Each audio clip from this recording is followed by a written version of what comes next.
Assalamualaikum warahmatullahi wabarakatuh.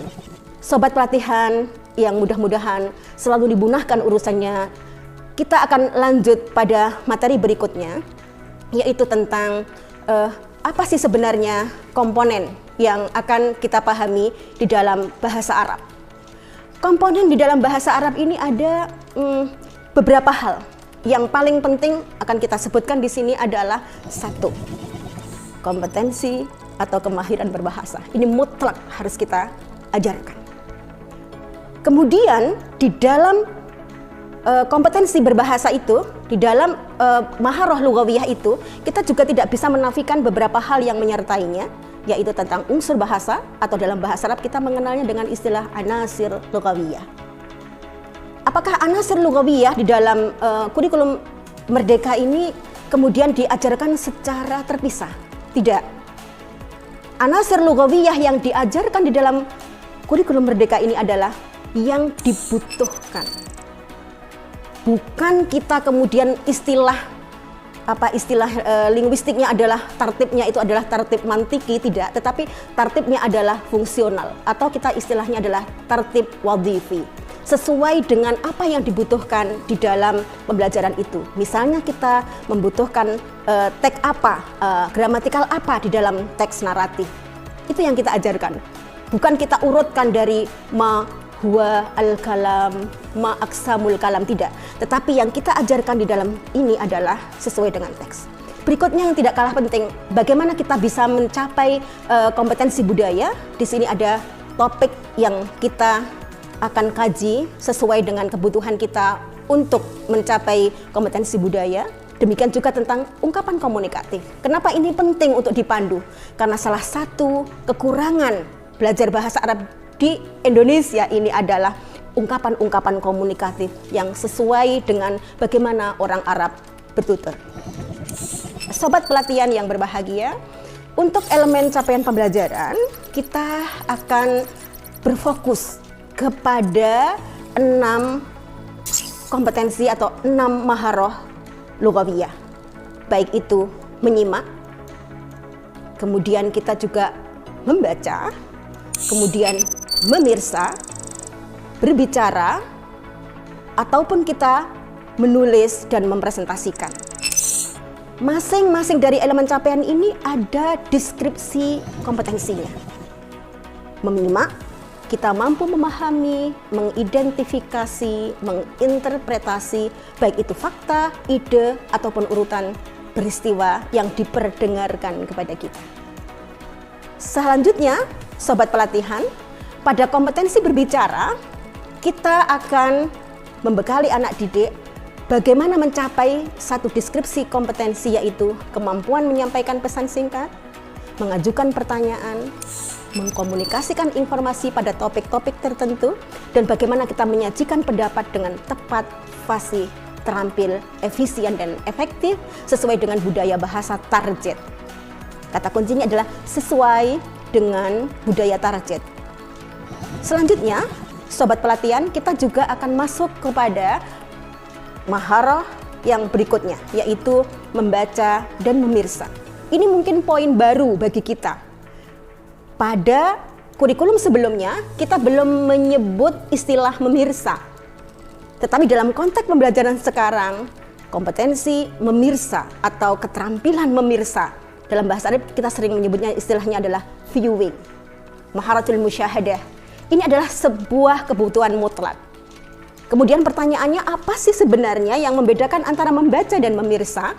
Itu ada poin penting yang Bapak Ibu akan pahami, yaitu dalam kompetensi membaca, ya, kita ada titik kunci, yaitu kemampuan memahami, menginterpretasi, dan menentukan. Adapun dalam kompetensi memirsa yang menjadi kata kunci, mungkin ini harus diperhatikan oleh Bapak Ibu, oleh sobat pelatihan semuanya, bahwa yang menjadi titik tekan adalah kemampuan memperhatikan, kemampuan memahami, kemampuan menggunakan, kemampuan merefleksi, kemampuan menganalisis dan juga mengevaluasi serta menginterpretasi. Ini sangat jelas perbedaannya antara membaca dan memirsa. Sekali lagi, membaca dan memirsa harus menjadi titik poin perhatian kita. Sobat pelatihan, untuk selanjutnya adalah juga hal baru di dalam kurikulum merdeka kita, yaitu menulis lazim tetapi mempresentasikan mungkin hal baru. Yang harus kita catat, harus kita highlight istilahnya adalah kata kuncinya.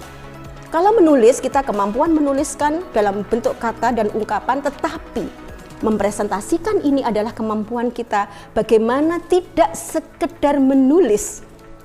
Tidak sekedar menulis, tapi kata kuncinya adalah mempresentasikan itu, di situ ada hal sifatnya lebih mengkritisi dan mengevaluasi. Sobat pelatihan, selanjutnya kita akan mencoba memahami. Sekali lagi saya tekankan kepada sobat pelatihan bahwa informasi yang saya berikan pada hari ini adalah masih dasar. Bagaimana nanti sobat pelatihan akan melanjutkan ini kepada bagaimana menyusun tujuan pembelajaran dan bagaimana nanti akan menyusun alur tujuan pembelajaran. Memahami fase ini penting. Memahami fase ini penting. Kenapa? Karena fase kita itu berbeda dengan pada kompetensi dasar ketika dulu kita menetapkan di kurikulum sebelumnya. Pada kurikulum sebelumnya, penekanan pembedaan fase hanya kepada topik. Sekali lagi, pembedaan fase terkadang hanya ditekankan kepada topik. Tetapi pada fase kurikulum merdeka ini, sobat pelatihan, kita harus paham bahwa perbedaan fase itu tidak hanya melekat pada topik, tetapi pada level kemahiran. Saya ulangi, perbedaan masing-masing fase adalah pada level kemahiran. Level kemahiran itu sebenarnya apa? Itu kita lihat. Maharah atau istilahnya adalah keterampilan, skill, itu berlevel. Misalnya kita kasih contoh, menyimak. Menyimak itu ada level yang namanya menyimak intensif. Ada yang namanya menyimak responsif. Ada yang namanya menyimak kritis. Masing-masing ini kita bedakan. Pada fase pertama kita masih mungkin intensif. Kemudian pada fase berikutnya kita responsif. Berikutnya adalah sampai pada kritis. Ini berlaku untuk semua maharoh. Baik itu menyimak, baik itu berbicara, baik itu untuk menulis, memirsa, dan seterusnya. Sekali lagi, ini adalah modal awal Bapak Ibu nanti untuk menentukan tujuan pembelajaran. Karena di dalam setiap menetapkan tujuan pembelajaran nanti, modal kita tidak hanya struktur gramatikal, tidak hanya konten topik, tetapi yang harus dicatat, yang ditekankan dalam masing-masing fase adalah keterampilan dan levelnya digradasi sampai pada akhir.